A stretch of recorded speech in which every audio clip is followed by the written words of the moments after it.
entendu vos co-débatteurs, notamment ceux du parti au pouvoir, qui estiment que vous savez que vous n'avez pas de chance au terme de cette élection. C'est la raison pour laquelle vous entendez créer des blocages. Réaction?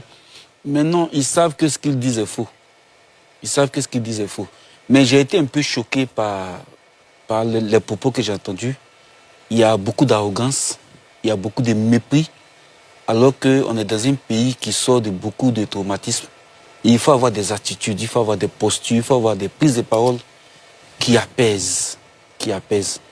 Tout à l'heure, le monsieur en bleu, Monsieur Kokoranzi. Monsieur Kokoranzi, il a parlé, j'ai senti beaucoup d'ignorance parce qu'il parle avec beaucoup de bonne foi, je pense. Hein. Mais quand il parle de droits, des lois qui doivent être respectées, mais ce qu'on reproche à ceux, c'est le non-respect du droit. Le code électoral dit en son article 6 qu'il faut faire une révision de la liste électorale chaque année. La CEI dit je ne fais pas. Y compris son président, y compris le HDP, parce qu'ils ont les mêmes sémantiques, ils ont les mêmes thématiques. On dit non, respectons la loi, c'est ce que nous disons. Donc, ce que nous dénonçons ici, c'est le non-respect de la loi. Il y a l'article 7 qui donne les spécificités de ce que les noms doivent comporter sur la liste électorale. Ce n'est pas nous qui avons écrit le code électoral. C'est bien M. Alassane Ouattara qui a écrit le code électoral. Et ce code électoral dit qu'il faut avoir le nom du père et le nom de la mère. Donc, si quelqu'un n'a pas reconnu un enfant, mais ce n'est pas pour lui qu'on va faire une entorse au droit et à la loi. C'est à la personne de faire un acte d'individualité pour mettre à jour les mentions qui sont sur son état civil. Tout simplement. C'est des choses qui sont assez simples. Mais on tente de justifier par des contorsions, par des exemples qui n'en valent pas la peine, des choses qui sont manifestement illégales. Ce qu'on demande à ceux-là, c'est de se conformer au code électoral. Chaque année, ils doivent faire la révision de la liste électorale. Est-ce qu'en 2025, ça a été fait? Non. Est-ce qu'ils comptent le faire? Ils disent non. C'est un problème. Donc le parjure, là, c'est le président de la CEI qui est en train de faire un parjure. Et ça, nous dénonçons cela.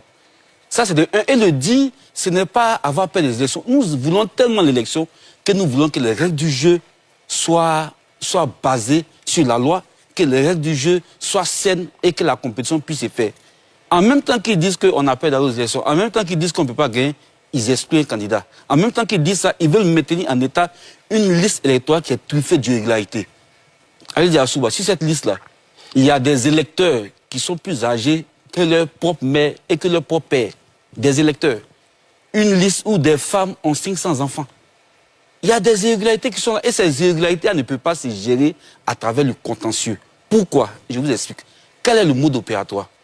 On dit, si tu vois quoi Justin, né en 1800, et que tu dis qu'il n'est pas né en 1800, c'est à toi d'envoyer la preuve qu'il n'est pas né en 1800. Mais quoi Justin qui est né en 1800 n'existe pas? Comment je peux avoir la preuve sur l'identité réelle de quelqu'un qui n'existe pas? C'est pas possible.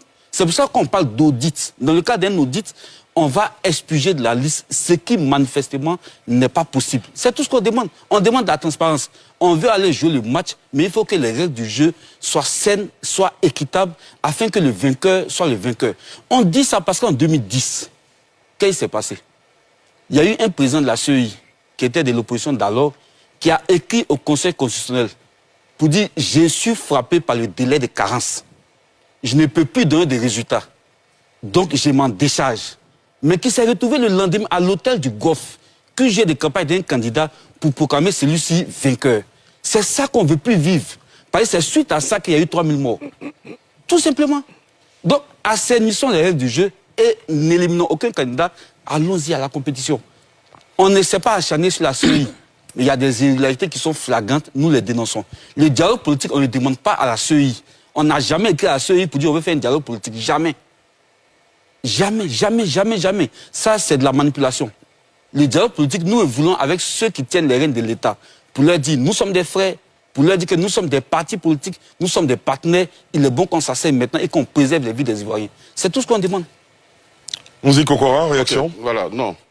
Vous savez, tout à l'heure, il a dit que je suis arrogant ou méprisant. Bon, je ne sais pas quel est Non, je n'ai pas spécifié vous. J'ai dit que vous parlez... Non, il n'a pas personnalisé. Il n'a pas personnalisé. Je pense que... J'ai reconnu même que vous parlez de bonne foi. Voilà, mais il y a beaucoup d'ignorance dedans. Non, non, je suis très ignorant. bien. La précision a été faite. Allez-y. Non, vous n'êtes pas ignorant. Vous ne parlez pas ignorant. Avec beaucoup d'ignorance. Blaise, c'est bien. C'est son temps.